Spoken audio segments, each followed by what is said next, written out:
Hello everyone, welcome to my channel. In this video, I am going to show you how to create a GitHub token. Um, First of all, you have to log into your GitHub account in the GitHub server.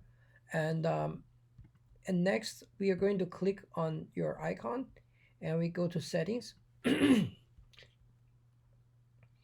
And next thing is that we're going to go to the left. You can see a lot of important links.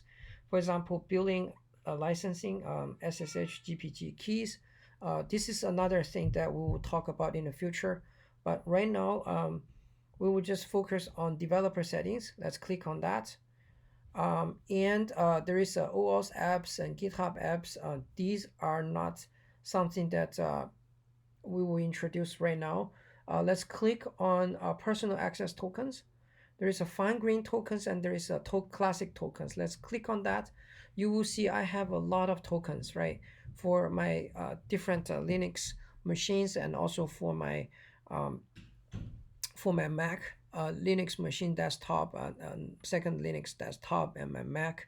And also I have a lot of student workers and I created the token for them. So for instance, if you click on any of these and you will see there are a lot of permissions that I can grant them, right? So for some of these lower level, for some of these tokens, you can also set expiration time for that.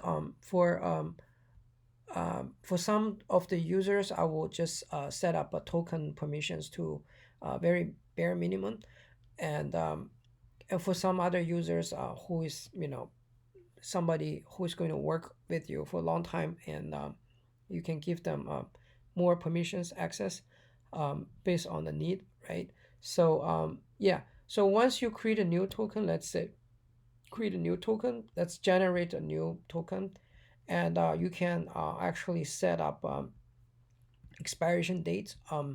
I prefer these rather than the SSH because I can give this to a lot of my student workers and who's going to contribute it to my branches, repos. So you can put some nodes in there, and then you can give different permissions and create a token. So we can try to test token.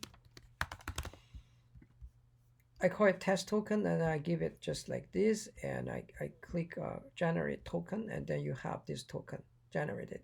However, if you copy this, please save it to a safe place, because if you do a refresh, the token will be gone and there is no way you can get it back unless you do another regenerate of token, and then you have to save it back in your password manager in your local, right?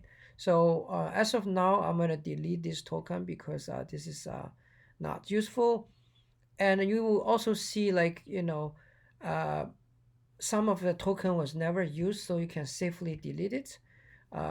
Last used 6 months ago, you can delete it. Used 6 months ago, last week, used this let's see, 6 months, use 5 months. Okay, so you can just safely delete this token and safely delete this token, and we can just keep two of them. All right, thank you for watching this video, and in the next video I am going to show you how to use these tokens to authenticate and check out your code repo. Thank you very much for watching, and I'll see you in my future videos.